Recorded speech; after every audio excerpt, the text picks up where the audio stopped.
economic situation have been manufactured in State House and the office of the President in the last 8 or so months.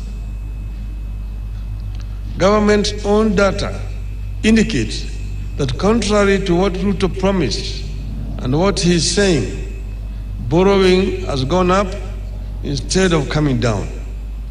But strangely, the cash crunch continues. In September 2022, when Uhuru Kenyatta officially handed over to Ruto, Kenya's total debt was 8.701 trillion. I repeat, 8.701 trillion. Of this, 4.33 trillion was external debt, while 4.366 was domestic debt. As at March 2023, that is in 6 months after Ruto took over, Kenya's debt rose from 8.701 trillion to 9.390 trillion. Our debt rose by 689 billion shillings in 6 months under Ruto. 689. External debt, which stood at 4.33 trillion in September of 2022, rose to Kenya shillings 4.851 trillion in March this year. Domestic debt rose from 4.36 trillion in September 2022 to 4.539 in March 2023. We can go further back to the year 2021. Between September 2021 to March 2022, that a comparable period, our debt rose by 405 billion, from 7.96 trillion to 8.401 trillion. External debt was at 4.209 trillion, while domestic debt stood at 4.192 trillion. This was the time Kenya was struggling with the impacts of COVID-19, including implementation of subsidies and the emerging war in Ukraine. But our total debt was still lower than what Ruto has incurred in 6 months' time. Kenya Kwanza has borrowed more than any other regime. They have removed subsidies, raised taxes, but the cash crunch has continued.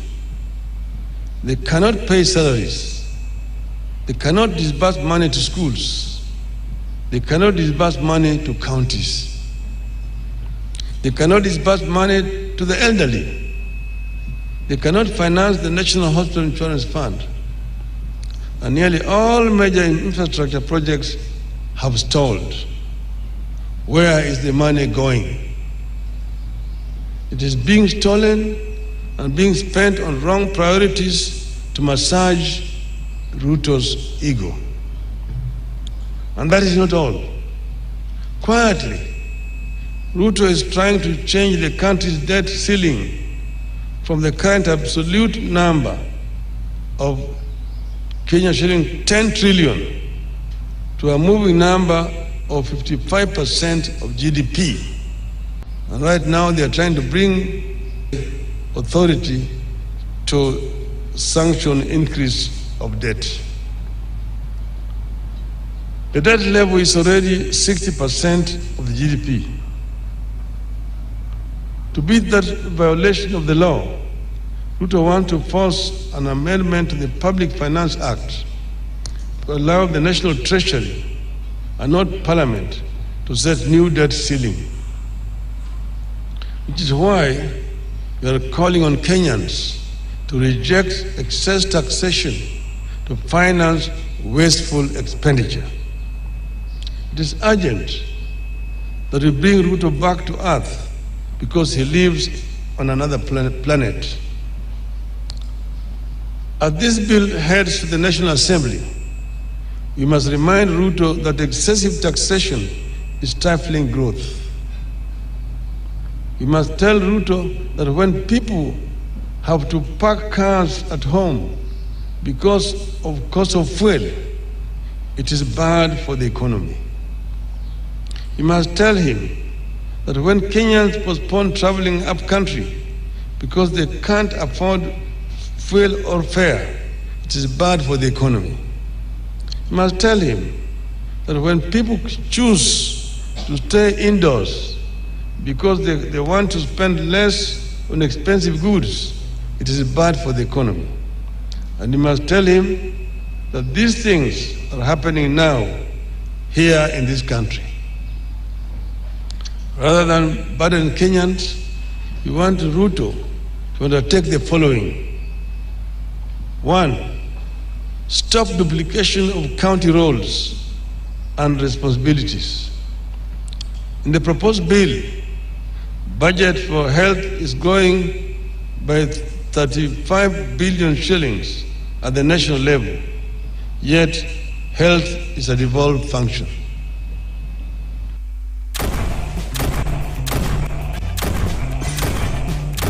Don't take the previous budget as the baseline.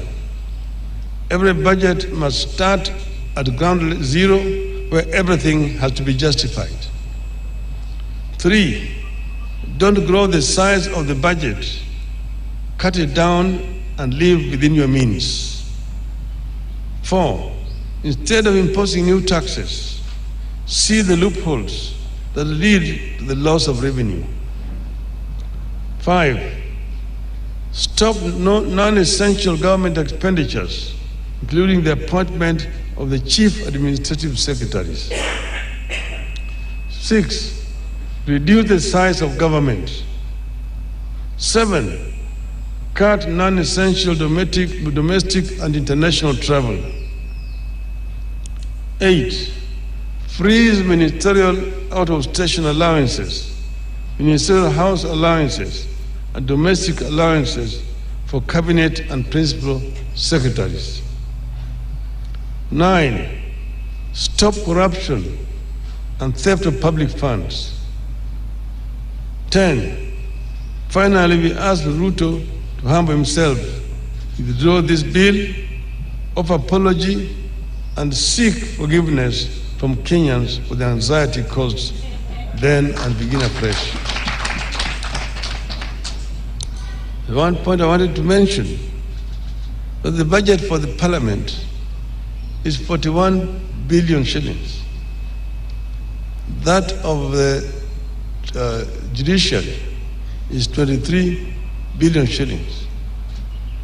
But the budget for housing, which is talking about as his flagship project, is 29 billion. Parliament, with only 400 or so many members, it allocated 43 billion shillings for members to be globe-trotting around.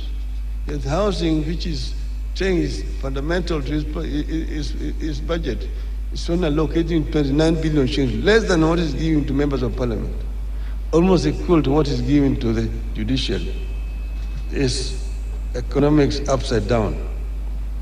You have noted that the regime has run out of sound bites and explanations for these proposals and has resorted to threats against any tax rises.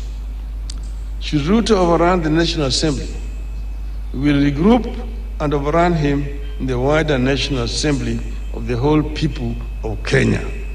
End of statement. So, we welcome Madam Martha Karua, who just joined. I would now like to invite the chair of the Mio Council, Honorable Deritu Murithi, to take over from here. Welcome.